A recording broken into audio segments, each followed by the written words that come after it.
Welcome to Meaningful Mondays with the Community Foundation of Middlesex County, where we only know good people who do great things in our community.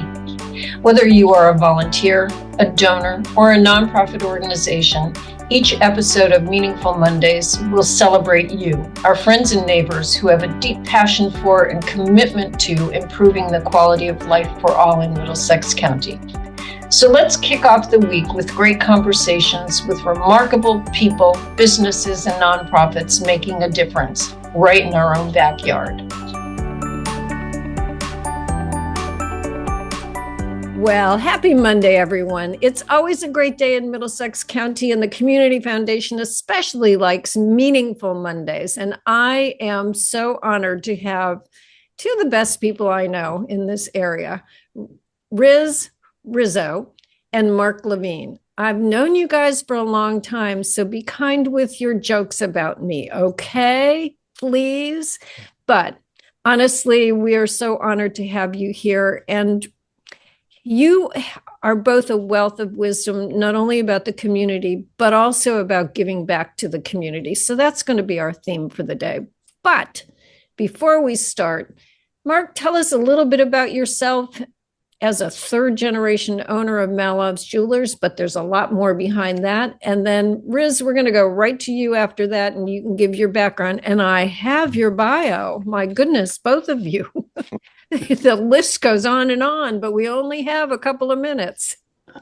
All right, Marc, take it away. As you said, I've been in the jewelry industry for 43 years. I came into it in 92. Took over in 92 from my dad. I started in 82. And then I got very involved, just like my dad did, on other board. I was on the Rushford board. I was on the chamber board. Obviously, I'm on the community the Community Foundation Community Foundation board. My dad always told me at the end, just give back like he did, and people will appreciate it. Yep, absolutely. Well, that was a really short version, but I have to hold up my wrists because I'm wearing Malov's Jewelers jewelry today. So thank you, Cynthia. You are welcome, Marc. Yeah, it's an expensive wrist right here. All right, Riz, take it away. So I retired about 13 years ago. Wow. As manager of public affairs at Pratt Whitney in Middletown. And that basically covered communications and dealing with all our executive customers from around the world. But I also was in the community. Part of my role was working community relations. So that got me into seeing how our local community nonprofits worked. Before that, I wasn't that involved. It kind of forced me to understand it a little bit better and spend time. I currently co-chair the Portland Airline Trail. I chair the advisory board for River Valley Services, which is mental health. I do Middlesex Community College, Chamber of Commerce, Biz Ed. A lot of my time is spent where we see youth and some of their processes, which we'll get into as part of the Bully Free campaign. Right. And so this is how I got involved and how I ask other people to get involved. Well, I don't know where you have both managed to have 48 hours in a day. So when you give us that formula, the world will be a better place and a richer place because we can sell that formula. But I can't believe you've been retired 13 years. It just seems like yesterday, but you got involved with the Community Foundation. I don't know how, Riz. So let's start there. How did you get involved with us? Was it through Whitney? We go back to the old building on South Main Street, right, where you started the process. I was very tied in with United Way. Yep. Patty Vassia was, when I was there, the director of United Way. She helped start the Community Foundation. And she brought me along with her to give support, like absolutely we all do. We call our friends for support, right? And that got me involved with the Community Foundation, learning a little bit more about what you were planning to do, what your goals were, what your mission was, and that started the process. Well, and Marc, how about you? Because you've been on the board since 2013. Well, I knew about the community foundation, but I didn't know the details. And Dave Director gave me a call Right. and he says, "We would like to get you on the board." And There when you go. I one thing about Dave and I have is if I need him, I call him. If he needs me, he calls me, and the rest is history. Well, and it's as Riz said too, it's the connection, with the friends, knowing friends, and then also trusting that they'll what they're involved with will be good for you too. So we're honored that both of you are involved. And Riz, I have to say, you've been a member of our 365 fund, you and Patty, forever. So we appreciate that.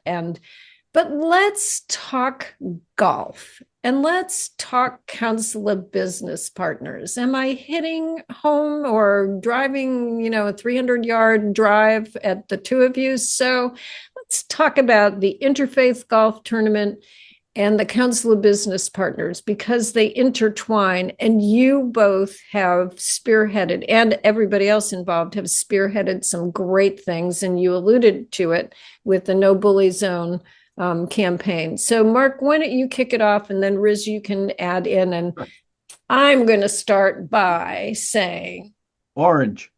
Yeah. Orange. So you'll be an agent of change, and I've got your back because that to me, and talk about youth and caring about youth, that's what both of you are all about. Well, the Interfaith Golf Tournament, obviously, we raised a lot of money. And at the time, I would say it's about 10 years ago, maybe a little less, a lot of bullying. That was all the headlines in the news. So Interfaith came down, our committee came down, and Riz was a good ambassador about it. Said, let's try to do something how we can fight bullying. And then you, Cynthia, tied in the Interfaith with the business partners, and we had a rally, and it worked great until COVID hit. Yeah, right. Darn that COVID. So, I mean, we had all, from the whole Middlesex County, we had quite a few schools that participated. And it was this, no one wants to be bullied. Right. And it was too much of it going on. And that's why we got involved. And I will say that you all were among the first that got involved in trying to do something about bullying way before anyone else got involved. So Riz, what else do you have to add about that? Because I think, wow, I mean, you did a lot. And again, the focus on youth. And that's, my comment was going to be, you need to start with the young folks. Right. And let them know bullying is not acceptable. What are the alternatives to bullying, and what can you do to help your friends? I go to the different schools. I've been Middletown, Portland, Cromwell, East Hampton, all the local schools, and they all have the same issues. Some may be a little greater than others, but we're dealing with the same issues across all the school systems. And I've seen it go lower and lower into the grades. And that's why I think the Council of Business Partners and the Interfaith have worked with the lower grades, because we understand that you have to start early, because that's where bullying starts. Right. And I remember Dave Director, to throw his name out there, because he said to me, these are my future employees. These are our future employees. So we have to do something for them and let them know that to borrow a phrase, we've got their back. But not only did you do the Bully Free Communities campaign, and we partnered with Rushford on that to develop the curriculum and share it with the schools. And as Marc said, we would host a rally every spring where we would bring the middle schools together, and they did team building, and it was a learning experience. And that to me was fabulous. A lot of energy in there. And then you have Donnie Marshall involved in that, and Renee Danino. So a shout out to all of them. But then it morphed. So you never rest on your laurels, you two. So it morphed into the Buddy Bench campaign. And so tell us a little bit about that. We'll start with you, Riz, and then we'll follow up. Marc, you can add some things in there. Well, one of the partnerships we gained with was, buddy benches bring students together, especially young students. Right. And we thought that if we provided the benches, that would help start the conversation.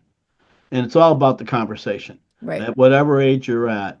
And in schools where we put a few of the benches, the feedback from the teachers and the principal was they work.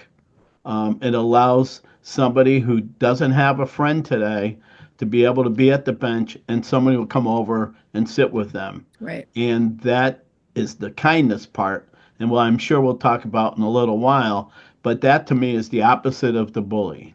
Exactly. And that's how we drive it, the behavior change.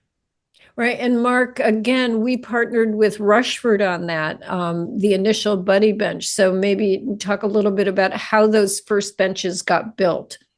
Well, that was the key. The partnership was obviously, like you said, Rushford. Right. But they did. The people that were in Rushford actually built the first couple years of it. And it, we supplied all the wood for them, and they made it, and it was unbelievable. And they got so much pride out of it because I remember a couple of the presentations we had the kids there that made them, and they were just like in glory. I know, and it hit them home very well. Right, and I'll never forget. And we presented one to the Cromwell Library, Belden Library, and I'll never forget having the young people there who built them. And by the way, these were a program that Rushford had for at-risk young men. So, and I asked the young man who was finishing up the program in 2 weeks, what are you going to do? And he just said, do kind things.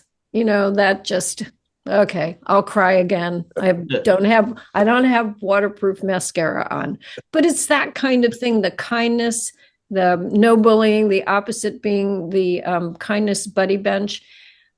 Now, fast forward to 2023 and 2024.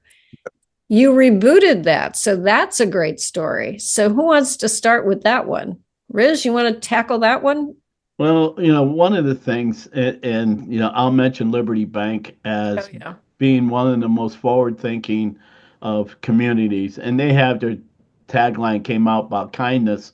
And as soon as I heard it, I knew it could make a difference in our communities, and they did too. I mean, I give them credit. That was their concept, and they brought it forward. But their benches are a little bit different. But they're also placed in locations where people can understand that we can work together to improve our community. And that's the takeaway that I get, is kindness makes a difference. Mm-hmm. You and I provide it. Absolutely. And Marc, what about tell us about Interfaith, because I think there was a defining moment at the last Interfaith Golf Open tournament and Liberty Bank. So maybe you can talk a little bit about that. Because what we did is the Interfaith actually gave money to the new buddy bench philosophy. Right. And then Dave Glidden, who was is the CEO of Liberty, also was there. And he said, I'm going to give $10,000 to the fund. I forget the name of it. The Connor Meany Young Fund. Yeah, the Connor Fund. And that just got the whole thing going. And then, as you're probably going to mention, the hospital got involved.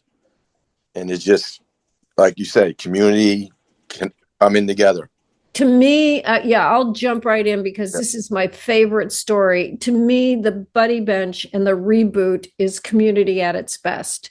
So you had the Interfaith, you had the Council of Business Partners, you had Liberty Bank, but you also had the Rossi Group who donated the lumber. And then the Connor Meany Young Fund was set up in honor of a young man who tragically passed away. You had Connor's dad build the bench. Right. And then you had the first bench go to the hospital. And that's where Connor's mom used to work. So to me, it's like this big, I envision this huge hug coming around the whole community. And that to me is the best. And Riz, We are about to celebrate the second rebooted Bunny Bench. So tell us a little bit about that. Well, one of the things that happens, we sit around, all of us, and say, where else should we place a buddy bench? Right. Where does it affect the community? And working with the airline trail in Portland, we worked on placing benches in strategic places for rest and relaxation and seeing the views on the trail. But we also looked at the new riverfront in Portland. The volunteers have made tremendous strides in the last 10 years of revitalizing that riverfront. And one of my suggestions was let's place one of those benches at the new riverfront area. There's an informational panel that talks about what was done so far to accomplish that. And there's a great view of the river. So we decided to place one of the benches there. So in January, in a very, very cold day, right after snow, the Riverfront Committee, the Brownstone Quorum Committee, us all came together and we put a bench overlooking the river. And on that bench is another one of those went brain dead. The plaques. One of the plaques. Right. It was so cold you forgot what was on the bench. About who worked it, who donated it, and that really brings out the community aspects to the local area. So I think we're going to do something when it gets warm and my knee is better to go down and actually do a celebration on the river for the new bench place there. Right. And Marc, he only brings me to the best of places. I was there on that cold January day. Luckily, I had my snowshoes or, shoes for snow and a jacket in my car. And they wanted to spend a lot of time. And I finally said, we're going. But and Ian Young, Connor's dad, was there to bring the bench and do that. But again, I envision this as a warm hug around the community. And you two are the epitome of giving those hugs over and over and over again. So I do have a question because we're doing a series and asking people to give advice to those who are listening and or watching. And we're happy to say that a lot of people are. So what do you get out of, what's the payback of giving back? Marc? Can I start? Yo, sure, go ahead. Because I wrote some notes the other day. Oh, okay. I have some, it's one of the things you become a face of organizations and people ask, why do you do it? What do you get out of it? Right. What do you recommend? And some of the things about giving back to the community, I pick organizations that I believe in and organizations that I like. And if you volunteer and it doesn't work out, there's thousands of organizations really could use your help. And one of the things I talk about is 1 hour a week, 4 hours a month makes a difference in a nonprofit's existence in more ways than one. It's not always about money. It's about providing time and assistance to an organization. And your skills and expertise, because you both have a lot and you add that in, it's priceless. And I talk about young people, to leg up when you're interviewing for a job, that you volunteered in something you're interested in and you became more knowledgeable about those things. And last is you have a life experience. You can work with your hands, drive a car, assist with a computer. All those things are needed by a nonprofit. So it becomes a great benefit to the community. And the fire chief of Portland many years ago said to me, and it's been out there forever, is, what if volunteers didn't? Right. Oh, what a great phrase. Who's going to run the firehouse? Who's going to bring the ambulance down? All those things are usually driven by volunteers. And that's our community. Oh, well said, Riz. Well said. And Marc, what about you? Well, I just feel, especially at the young age, there's so many kids that need help. Right. And we can do it as a community. The results will be so far outrageous to help for these, young males and females, because it's tough out there in today's world. Yeah. Not getting any easier. And I just feel if you give back, like Riz said, we need more volunteers. The whole generations of the volunteers is drying up, and that's not good. And I hope people see this and see what Riz, myself, Cynthia, everybody's doing. It's like Riz says, it's an hour a week. It means so much. Absolutely. And I think I hope Steve Hartman sees this, because this is a Steve Hartman moment. And if you don't know Steve Hartman, he's my favorite. He captures good people doing great things like both of you. All right, gentlemen, your time is priceless, and we value your time, your expertise, your sharing everything with the Community Foundation of Middlesex County. So, Riz, we know you've got something coming up with that knee of yours. So besides that, what are you both looking forward to in the next month or so? Riz? Spring is foremost on everybody's mind around here in New England. And, getting out, and seeing people again for me is going to be important. And seeing what the organizations are doing. We'll plan for the park bench to be celebrated. Right. Those type of things are what I'm looking for. And the other thing is our committee, the Interfaith Committee, is a fun committee. I mean, you have a Jewish synagogue and a Catholic church working together. That's always fun. Always. And Marc, how about you? Like everybody's saying, we're all looking for spring, but I really want to see more people volunteering. Okay. In all ages. It doesn't have to be, it's just so important, because I know the last 2 budding benches we put up, it's not just for young kids. It's across the board age-wise. That's so important. And I will tell you, the hospital has told me that that buddy bench is being used by all of the staff. It's sort of this respite, a wonderful place.